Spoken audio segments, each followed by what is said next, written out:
Are you ready for another near-death experience story from Rhett and Link? Yes!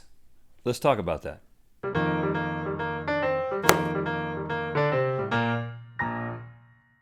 Good morning, Chia, Link, and it is Friday, February 25th, 2011. Link, welcome back.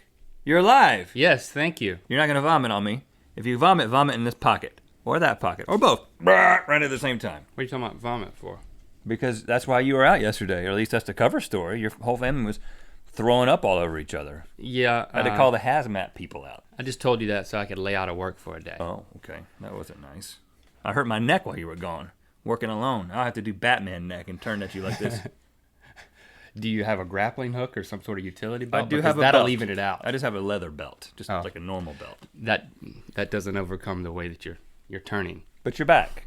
I'm back, yeah. I mean, the family's on the road to recovery. Thanks for your comments of encouragement. Yeah, I mean, one kid starts vomiting, and then, look, now the mom's vomiting, and look, now the other kid's vomiting. I think I'm going to get a big bowl of ice cream. It's like yawning, but where does the ice cream come into play? Well, my stomach felt a little uneasy, but I thought that eating ice cream would, like, coat it and soothe it and make me feel better. But it was kind of cruel because they were real sick and I was like eating ice cream. It was like, oh. But at least they didn't want any. That makes no sense at all. No, it made me feel better. Well, good. I'm glad you feel better. Now, let's get back to the business at hand. Well, first of all, last episode of Good Morning Chia, Link, and the finale episode is Monday. Not this episode, but Monday, because we didn't give you an episode yesterday. Make sure you tune in for what we hope will be a grand finale. Tear-filled grand finale. What are we going to do with this guy? Oh, I've got some ideas. What are we going to do with you people? So, come back Monday. Today, another heartwarming near-death experience. Totally true story. But first, disclaimer.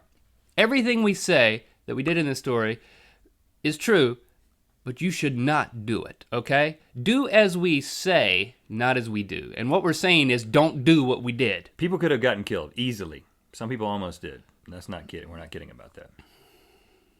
But that being said, let's reminisce. Let's tell it. The sun is really dancing out there. I think it adds to the drama. It's like yes. we're by a campfire telling you this story. But it's a very slowly burning campfire that looks like the sun. Okay, so we told the fond Omega story of when you turned 16 and got your license and, how you treated your vehicle. The next June, I got my license, and I got my 1987 Nissan pickup, the one awesome. that in college hit a tree head on, and I told you about that in another episode. You learned so much about us. Got my truck in June. Okay, so now this story takes place in October. October 31, Halloween night. All of our friends get together at Chris Gardner's house. Oh, I remember it. And we're like, well, what should we do? We're too old to go trick-or-treating. And then somebody was like, we should egg houses. It was Jason Keenan. Yeah, let's blame it on him at least. It was Jason Keenan's fault. Well, he was, after all, from Anger, which is where all the people who have naughty ideas come from. That's right. We were from Boys Creek, Goody two-shoes. Yeah. That's what we were. But so we were just along for the ride. Of course, I was driving. And I said, okay, this sounds like fun. Let's, we got a bunch of cartons of eggs. And we said, okay, I'll drive my truck. And a lot of people can get in the back. You and Heather Wilson both got in the front of the truck. Because that's what we thought a pickup was for. In North Carolina growing up, we didn't think a pickup was for like construction equipment or like tools. It was for people to get in the back and drive around in. Especially if you're going to Which is a horrible idea. Launching eggs. So 3 people in the front, Rhett, Heather, me, driving. And then in the back, 8 people. 8 more people. And then including my girlfriend at the time, Amber. Oh, so all the people who were, yeah, that was very, very chivalrous of you, Rhett. Amber, you get in the back. I mean, it was, we were like 2 weeks into the relationship. Okay. And Heather was just she hadn't earned the front seat position yet. Heather was a better friend.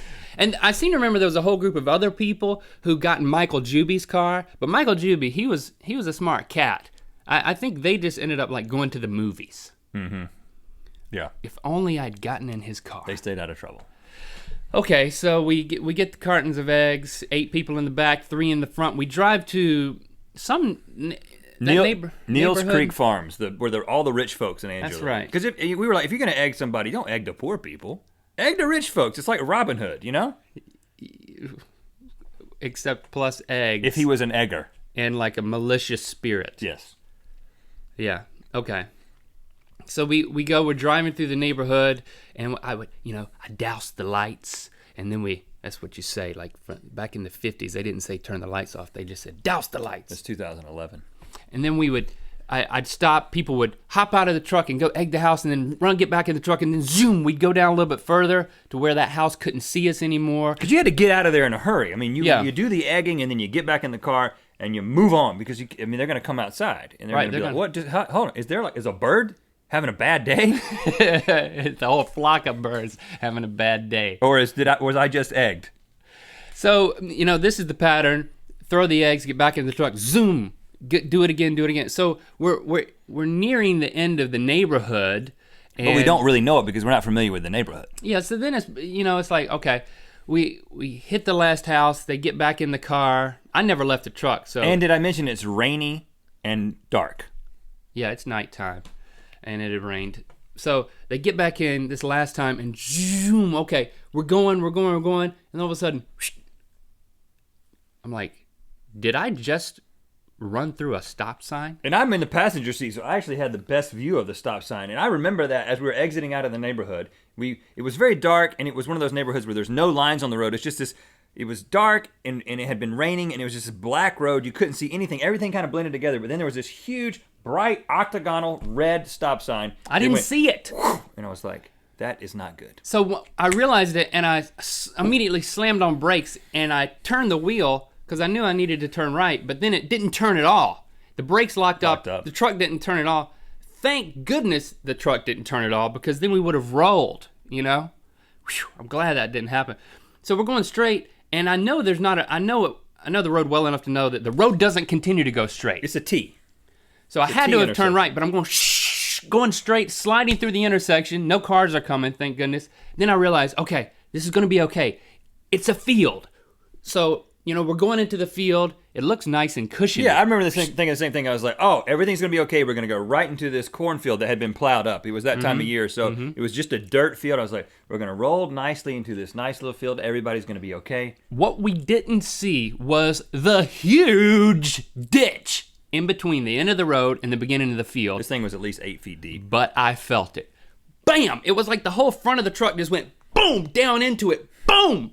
Boom! It was like it was being pile drive. Boom! And then it, boom, popped out. Popped up. Did I mention boom? Yeah, you did a few times. Popped out on the other side, lands in the field. And kind of rolls to a stop. But tell them about the boom. Well, what happened to the boom? Now, again, there's all kinds of things that we did in this story that you should never do. Like, for instance, when I got back into the cab of the truck, I didn't put my seatbelt on because we're trying to get out of there. So, all I remember is that it didn't register in my mind what had happened when the boom happened. But it registered as soon as we hit the field that my head just broke the entire windshield. Yeah, it was like, it's like heading a soccer ball, I think is what happened. I was sitting there, and I had no time to react with my hands or anything. When we hit the ditch, my head went up, and right there, right on the top of my forehead, boom, I busted the glass, and the entire windshield shattered, and I came back down and was just sitting in the same exact place. No blood, nothing. No blood. And all of a sudden, we stop, and I look up, and I see the windshield, and I go, ha, ha, ha, ha, ha. I start laughing. One of those, like, I think I'm in shock kind of laughs. But as soon as I realized that I'm okay, I start thinking, there were 8 people in the back of the truck, and they may have all just died. And I'm thinking the same thing. I'm petrified. So I get out of the truck, and as I'm getting out, I look, and there's 4 people over here in the field, and there's 4 people over here in the field. They have been thrown out, and they're all dead. And all I remember was my girlfriend at the time. Was I dating her at the time? They were not all dead, first of all. They were walking around. I was like, okay. Did you just say they were all dead? That's horrible. I was joking. That was a bad joke. They were walking around. They were all alive. All I remember was it was dark and you couldn't really see anything. And I just remember Amber standing over there and she said, I'm bleeding! I'm bleeding! I'm bleeding! And there was something glistening all over her forehead, and she looks like she's just bleeding all from over her whole face. We all run over there. And Chris Gardner says, it's egg. raw egg. Oh, I just gave myself salmonella poison. So I'm like, everybody get back in the truck. We have to get out of here before we get caught. And everybody's like, I'm not getting back in your truck. I'm not your friend anymore. We're telling everybody to get back in the truck so we can push it out of the field. But they're all totally traumatized. Amber thinks that she's just busted her head open, but it's really just egg. And so they're like, we got to call the police. And we're like, you can't call the police because then we'll get in trouble for everything that we've done tonight. To end this story, we pushed the truck out of the field. It would not drive. The axle was so messed up, it was leaving rubber tire marks on the street as we pushed it back to the last house we egged because it was the preacher's house. We thought he would grant us mercy. Forgive us or something? He would grant us mercy. It's just like, so we go there, the cops show up, our parents show up. Thank goodness no one was injured except for... Don Warren. Yeah, Don Warren. Don Warren was sitting in the back right next to the back glass. Every window in the entire thing was broken at the end of this thing, by the way. Don's side of Don's face broke the back window, and he still has a scar to this day. He lives up in Apex, and he has a scar right here on his face from that terrible thing that you did to him. And he still hates me. He should sue you for that. Don, sue him. We're friends. Whew. What a traumatic, stupid experience.